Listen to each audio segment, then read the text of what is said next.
من الشيطان الرجيم بسم الله الرحمن الرحيم وإن كنتم في ريب مما نزلنا على عبدنا فأتوا بسورة من مثله وادعوا شهداءكم من دون الله إن كنتم صادقين فإن لم تفعلوا ولن تفعلوا فاتقوا النار التي وقودها الناس والحجارة أعدت للكافرين۔ اور اے لوگو، اگر تم لوگوں کو اس چیز میں جو ہم نے اپنے بندے پر نازل کی ہے قرآن کی شکل میں، اگر اس میں کوئی شک ہے تو قرآن جیسی ایک صورت بنا کر کے لے آؤ، اور اللہ کو چھوڑ کر اپنے تمام مددگاروں کو بھی بلا لو اگر تم سچے ہو۔ فَإِن لَّمْ تَفْعَلُوا، پس اگر تم ایسا نہ کر سکے، وَلَن تَفْعَلُوا، اور ایسا کر بھی نہ سکو گے، فَاتَّقُوا النَّارَ، تو اس آگ سے ڈرو، الَّتِي وَقُودُهَا النَّاسُ وَالْحِجَارَةُ، جس کا ایندھن انسان اور پتھر بننے والے ہیں، اعدت للکافرین، اور جس کو کافروں کے لیے تیار کیا گیا ہے۔ معزز سامعین کرام، سورۃ البقرہ سورہ نمبر 2، اور اسی سورت سے ابھی آپ کے سامنے آیت نمبر 23-24 یعنی 23 اور 24 یہ دو آیات تلاوت کی گئی، اور ان دونوں آیات کا ترجمہ بھی آپ کے سامنے پیش کیا گیا۔ سامعین کرام، سورۃ البقرہ کے آغاز سے جو لوگ بھی میرے اس درس کو سن رہے ہیں، ان لوگوں نے کل کے درس میں سنا ہوگا کہ اللہ تبارک و تعالیٰ نے پہلے لوگوں میں سے جو 3 طرح کے لوگ ہیں ان کا تذکرہ کرنے کے بعد توحید کی دعوت دی، اور لوگوں کو توحید کی طرف بلایا اور بتلایا کہ اللہ کے علاوہ کوئی بھی عبادت کے لائق نہیں، اور اس کی مکمل دلیل اللہ تبارک و تعالیٰ نے دی۔ اللہ تبارک و تعالیٰ کی وحدانیت کو، الوہیت کے وحدانیت کو ثابت کرنے کے بعد اب اللہ تبارک و تعالیٰ نبی اکرم صلی اللہ علیہ وسلم کی رسالت کو ثابت کر رہے ہیں۔ جو نبی صلی اللہ علیہ وسلم ہے وہ اللہ کے رسول ہیں، نبی صلی اللہ علیہ وسلم اللہ تبارک و تعالیٰ کے بھیجے ہوئے پیغمبر ہیں، ان کی جو تعلیمات ہے وہ اللہ تبارک و تعالیٰ کی تعلیمات ہیں، وہ جو قرآن کریم لے کر کے آئے ہیں وہ اللہ تبارک و تعالیٰ کی طرف سے نازل ہے۔ اب اللہ تبارک و تعالیٰ ان باتوں کو ثابت کر رہے ہیں۔ اللہ تبارک و تعالیٰ نے فرمایا وَإِن كُنتُم فِي رَيْبٍ مِّمَّا نَزَّلْنَا عَلَىٰ عَبْدِنَا فَأْتُوا بِسُورَةٍ مِّن مِّثْلِهِ وَادْعُوا شُهَدَاءَكُم مِّن دُونِ اللَّهِ إِن كُنتُم صَادِقِينَ۔ اے لوگو، خاص طور سے اے کافروں جو لوگ شک کرتے ہو قرآن کریم کے اندر، اگر تم کو اس قرآن کریم کے بارے میں شک ہے جس کو ہم نے اپنے بندے پر نازل کیا، تو اللہ تبارک و تعالیٰ فرماتے ہیں کہ فَأْتُوا بِسُورَةٍ مِّن مِّثْلِهِ، تو قرآن کریم کے اندر جو ایک صورت ہے ویسی ایک صورت بنا کر کے لے آؤ، قرآن کریم کی چھوٹی سے چھوٹی صورت، وَالْعَصْرِ، ایسی ہی ایک صورت بنا کر کے لے آؤ۔ اور اس صورت کو بنانے کے لیے اللہ تبارک و تعالیٰ کو چھوڑ کر تمہارے جتنے بھی مدد کرنے والے ہیں، معاونین ہیں، ان تمام کو بلا لو۔ سامعین کرام، یہاں پر اللہ تبارک و تعالیٰ نے فرمایا وَادْعُوا شُهَدَاءَكُمْ، اپنے شہداء کو بلاؤ۔ تو حافظ ابو جعفر ابن جریر طبری رحمہ اللہ اپنی تفسیر الطبری کے اندر فرماتے ہیں کہ شہداءکم کا مطلب ہوتا ہے اعوانکم۔ عبداللہ ابن عباس فرماتے ہیں کہ شہداءکم کا مطلب ہوتا ہے اعوانکم، اپنے مددگاروں کو بلا لو۔ اور امام ابن ابی حاتم نے اپنی تفسیر ابن ابی حاتم کے اندر امام سدی کے سند سے ابو مالک کی روایت کو بیان کیا کہ وَادْعُوا شُهَدَاءَكُمْ کا مطلب ہے کہ وَادْعُوا شُرَكَاءَكُمْ، یعنی اپنے شریکوں کو بلا لو۔ یعنی آیت کریمہ کے اس ٹکڑے کا معنی اور مفہوم یہ ہے کہ قرآن کریم کی صورت کو جب تم لوگ گھڑنے لگو اور بنانے لگو تو اللہ تبارک و تعالیٰ کو چھوڑ کر دوسرے اپنے لوگوں اور یاروں اور مددگاروں کو بھی بلا لو، اپنے جو جھوٹے معبودان باطلہ ہیں ان کو بھی بلا لو تاکہ وہ تمہاری مدد کریں، لیکن تم ایسا کبھی بھی نہیں کر سکو گے۔ دراصل یہ ایک چیلنج ہے جو اللہ تبارک و تعالیٰ نے قرآن کریم کی حقانیت کے سلسلے میں آج سے 1450 سال پہلے دے دیا۔ 1400 سال پہلے اللہ تبارک و تعالیٰ نے تمام لوگوں کو، کیونکہ مشرکین مکہ اس زمانے میں اور آج کے ڈیٹ میں بھی بہت سارے لوگ یہ کہتے ہیں کہ یہ جو قرآن ہے یہ محمد صلی اللہ علیہ وسلم نے اپنی طرف سے لکھ لیا ہے۔ آج بھی کہتے ہیں لوگ، آج بھی کہتے ہیں، ہمارا کانوں سے سنا ہوا مشاہدہ ہے، ہمارے سامنے بیٹھ کر کے کفار و مشرکین میں سے بعض نے کہا بھی کہ یہ جو قرآن ہے یہ محمد لکھے ہوئے ہیں، جیسا کہ ان کی دوسری کتابوں کو، گرنتھوں کو ان کے لوگوں نے لکھا ہے ویسے ہی وہ لوگ کہتے ہیں۔ اور مشرکین مکہ تو یہاں تک کہتے تھے کہ محمد صلی اللہ علیہ وسلم جا کر کے کہیں پر سیکھتے ہیں اور لکھ کر کے لاتے ہیں۔ یہ بھی کہتے تھے کہ شیطان کے پاس جاتے ہیں اور وہ جو کچھ بنا کر کے دیتا ہے وہ قرآن کی شکل میں لا کر کے ہمارے سامنے پڑھتے ہیں۔ اللہ تبارک و تعالیٰ نے چیلنج کیا، یہ ایک جگہ پہ نہیں، قرآن کریم کے بے شمار مقامات پہ جیسا کہ اللہ تبارک و تعالیٰ نے سورۃ القصص آیت نمبر 49 میں بیان فرمایا فَأْتُوا بِكِتَابٍ مِّنْ عِنْدِ اللَّهِ هُوَ أَهْدَىٰ مِنْهُمَا أَتَّبِعْهُ إِن كُنتُمْ صَادِقِينَ. اللہ تبارک و تعالیٰ نے فرمایا کہ اگر تم لوگ سچے ہو تو اللہ تبارک و تعالیٰ کے پاس سے ایک ایسی کتاب لے کر کے آؤ جو اس قرآن اور توریت سے زیادہ ہدایت دینے والا ہو. میں اس کی پیروی کرنے کے لیے تیار ہوں. اللہ تبارک و تعالیٰ نے قرآن کریم سورہ بنی اسرائیل آیت نمبر 88 میں فرمایا قُلْ لَئِنِ اجْتَمَعَتِ الْإِنسُ وَالْجِنُّ عَلَىٰ أَن يَأْتُوا بِمِثْلِ هَٰذَا الْقُرْآنِ لَا يَأْتُونَ بِمِثْلِهِ وَلَوْ كَانَ بَعْضُهُمْ لِبَعْضٍ ظَهِيرًا. اللہ تبارک و تعالیٰ نے کہا کہ اگر انسان اور جنات سب کے سب مل جائیں اور مل کر کے قرآن جیسی ایک کتاب بنانے کی کوشش کریں لا یأتون بمثلہ نہیں بنا سکیں گے اگرچہ وہ سب کے سب ایک دوسرے کے مدد کرنے والے کیوں نہ ہو جائیں.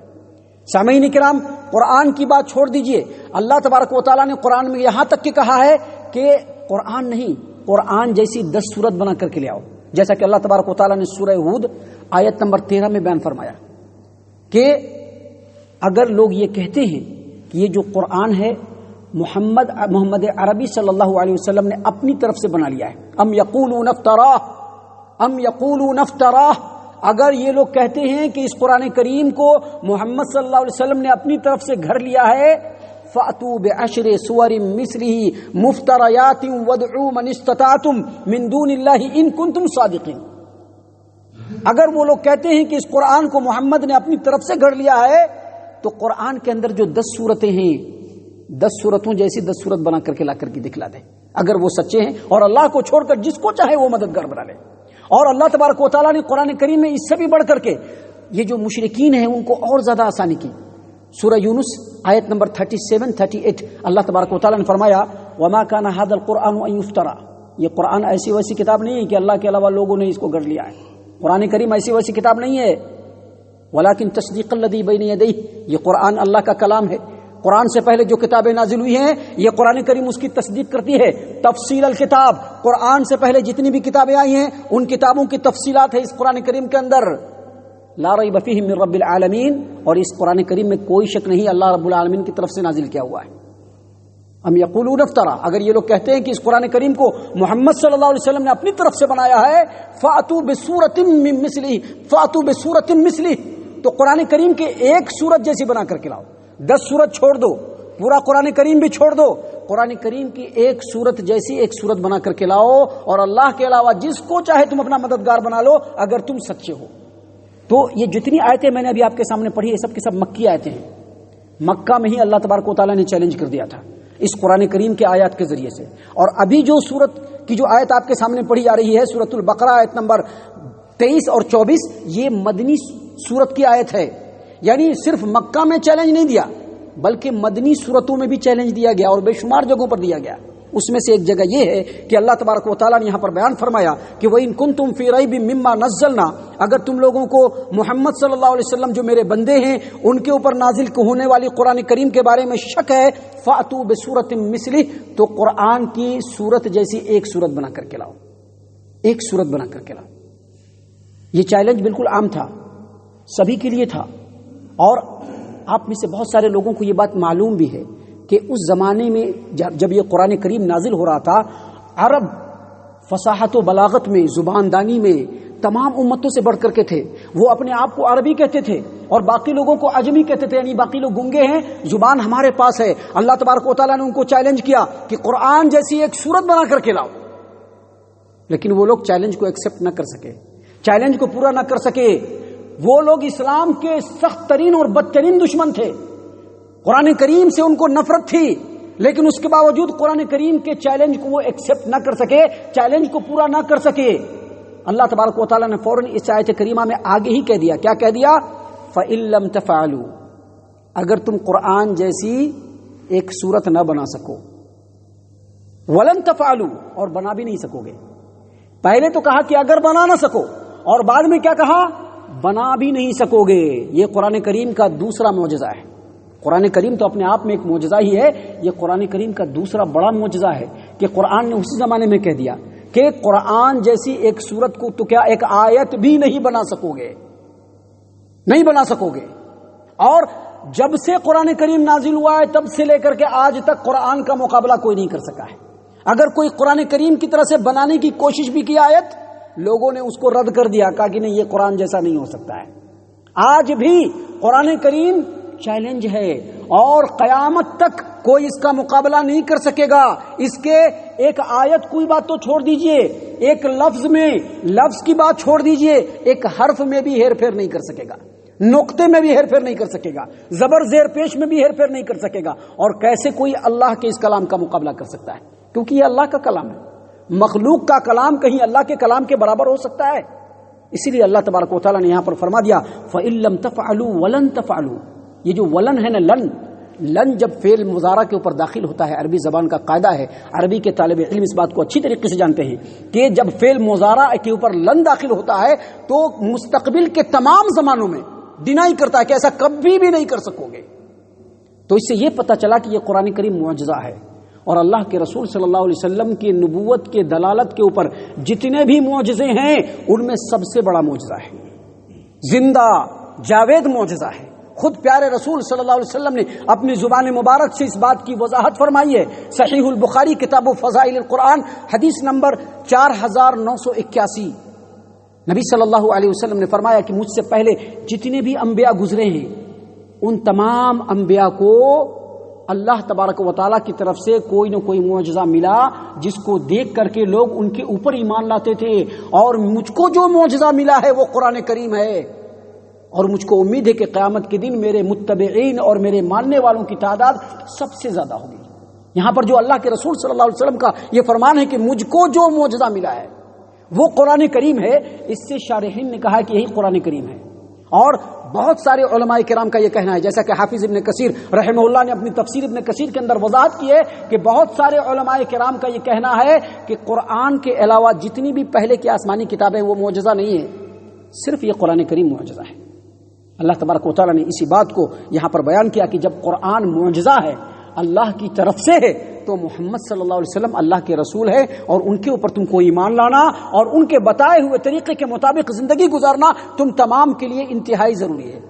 اگر تم ایسا نہیں کر سکو، اللہ تبارک و تعالیٰ آگے فرما رہے ہیں فَإِن لَّمْ تَفْعَلُوا، اگر قرآن جیسا نہ بنا سکو، وَلَن تَفْعَلُوا، اور قرآن جیسا بنا بھی نہیں سکو گے کیونکہ یہ اللہ کا کلام ہے، تو اب تمہارے لیے ضروری ہے کہ فَاتَّقُوا النَّارَ، جہنم سے ڈر جاؤ۔ جہنم سے ڈر جاؤ کیا مطلب؟ محمد صلی اللہ علیہ وسلم پر ایمان لاؤ، انہوں نے جو طریقہ بتلایا اس کو اپناؤ، اس کے مطابق اپنی زندگی کو گزارو۔ اور یہ مت سمجھ لیجئے گا کہ یہاں پر صرف کافروں کو بولا جا رہا ہے، یہاں پر پوری انسانیت کو بولا جا رہا ہے۔ فاتقوا النار، ڈر جاؤ آگ سے۔ محمد صلی اللہ علیہ وسلم پر ایمان اگر لے آئے ہو تو محمد صلی اللہ علیہ وسلم کے طریقے کے مطابق زندگی گزارو۔ فاتقوا النار، اس جہنم سے ڈر جاؤ، التی وقودها الناس والحجارہ، جس جہنم کا ایندھن انسان اور پتھر بنیں گے۔ کون انسان بنیں گے؟ ظالم انسان بنیں گے۔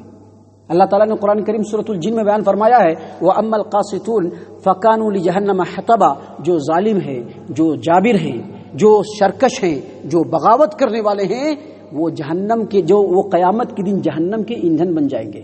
اللہ تبارک و تعالیٰ نے قرآن کریم میں فرمایا مشرکین کو مخاطب کرتے ہوئے انکم وما تعبدون من دون اللہ حسب جہنم انتم لہا واردون، سورہ انبیاء آیت نمبر 98۔ اللہ فرماتے ہیں کہ اے مشرکین، تم بھی اور تم جن کی عبادت کرتے ہو، پتھر کے جو بت ہیں یا پیڑ پودے ہیں، یہ تمام کے تمام جو ہے تمہارے ساتھ جہنم کے اندر داخل ہو جائیں گے اور یہی جہنم کا ایندھن بن جائیں گے۔ انتم لہا واردون، تم لوگ جہنم کے اندر ضرور بھی ضرور جاؤ گے۔ تو اس سے یہ پتا چلا کہ جو جہنم ہے، جہنم کا ایندھن پتھر بنے گا اور انسان بنے گا۔ پتھر کون سا بنے گا؟ حافظ ابو جعفر ابن جریر طبری رحمہ اللہ نے اپنی تفسیر الطبری کے اندر بیان فرمایا ہے کہ وہ پتھر جو ہوگا وہ گندھک کا ہوگا، جس کا سائز بڑا ہوگا اور جو بہت ہی بدبودار ہوگا، جو جب آگ کے اندر جاتا ہے تو آگ کے لپیٹ میں بہت جلدی آتا ہے، اس کی حرارت بہت تیز ہوتی ہے اور اس کی بدبو بہت زیادہ ہوتی ہے۔ ایسے ہی گندھک کے پتھروں کو جہنم کو سلگانے کے لیے اس کا ایندھن بنایا جائے گا۔ اور انسان میں جو مشرکین ہوں گے، معزز سامعین کرام، اللہ تبارک و تعالیٰ نے یہاں پر اسی بات کو وضاحت کے ساتھ بیان کرتے ہوئے اور تمام انسانوں کو ڈراتے ہوئے کہا کہ فاتقوا النار، اے لوگو اس آگ سے ڈرو جس کا ایندھن انسان اور پتھر بننے والے ہیں، اعدت للکافرین، اور جس جہنم کو تیار کیا گیا ہے کس کے لیے؟ کافروں کے لیے۔ یہاں پر اعدت للکافرین پر آپ غور و فکر کریں گے تو علماء کرام کی بات بالکل صحیح ہے کہ جہنم آج کے ڈیٹ میں بھی موجود ہے. اعدت للکافرین، جہنم تیار کیا گیا ہے. اللہ نے فرمایا تیار کیا گیا ہے، اس کا مطلب وہ تیار ہو چکا ہے. اور اس کے پیچھے نبی صلی اللہ علیہ وسلم کی حدیثیں بھی ہے دلیل کے طور پر، جیسا کہ صحیح البخاری اور صحیح مسلم کی روایت ہے. نبی صلی اللہ علیہ وسلم نے فرمایا کہ جہنم ایک مرتبہ اللہ تبارک و تعالیٰ کی خدمت میں حاضری دے کر کے شکایت کرنے لگی کہ اللہ تبارک و تعالیٰ میرا بعض حصے کو کھا رہا ہے. کہا کہ ٹھیک ہے، تم 2 مرتبہ سانس لو، تم 2 مرتبہ سانس لو، ایک مرتبہ سانس کو چھوڑو اور ایک مرتبہ سانس کو لو. نبی صلی اللہ علیہ وسلم نے فرمایا کہ جب سانس کو چھوڑتی ہے جہنم تو گرمی کا موسم ہوتا ہے، اور جب سانس کو لیتی ہے جہنم تو ٹھنڈک کا موسم آ جاتا ہے. اسی طرح سے ایک اور حدیث ہے جو صحیح مسلم کتاب الجنت و صفت نعیمہا و اہلہا کی ہے کہ نبی صلی اللہ علیہ وسلم ایک مرتبہ صحابہ کرام رضوان اللہ علیہم اجمعین کے ساتھ بیٹھے ہوئے تھے. اچانک ایک زور کی آواز آئی. آپ صلی اللہ علیہ وسلم نے صحابہ کرام سے پوچھا کہ جانتے ہو کہ یہ آواز کس چیز کی تھی؟ کہا کہ ہم لوگوں کو نہیں معلوم ہے، اللہ تبارک و تعالیٰ زیادہ جانتا ہے، آپ زیادہ جانتے ہیں، بتلائیے. کہا کہ آج سے 70 سالوں پہلے جہنم کے اندر ایک پتھر پھینکا گیا تھا، آج تک وہ گرتا جا رہا تھا، آج 70 سالوں کے بعد جہنم کے پیندے کے اندر گرا ہے. سوچئے جہنم کیا ہے، کیسا ہے، اور اس سے یہ پتہ چلا کہ جہنم موجود ہے، جہنم کا ڈینائی نہیں کیا جا سکتا ہے. معزز سامعین اکرام، اس صورت کے اندر ابھی آگے اور بھی بہت ساری باتیں ہیں جو خالص ہماری نصیحت کے لیے ہے. اللہ تبارک و تعالیٰ سے دعا ہے کہ اللہ تبارک و تعالیٰ ہم تمام کو ان تمام باتوں کے اوپر غور و فکر اور تدبر کرنے کی توفیق عنایت فرمائے. ہم تمام کو ہمارا رب صحیح معنوں میں مومن اور مسلمان بنائے. اللہ تبارک و تعالیٰ ہم تمام کو جہنم سے پناہ دے. اللہ تبارک و تعالیٰ ہم تمام کو پکا سچا مومن مسلمان بنائے، جنت الفردوس میں جگہ عطا فرمائے. اے اللہ ہم تمام کو جہنم سے پناہ دے. اے رب العالمین ہم تمام کو جہنم سے پناہ دے. اے مالک الملک ہم تمام کو جہنم سے پناہ دے. آمین یا رب العالمین. وما علینا الا البلاغ المبین.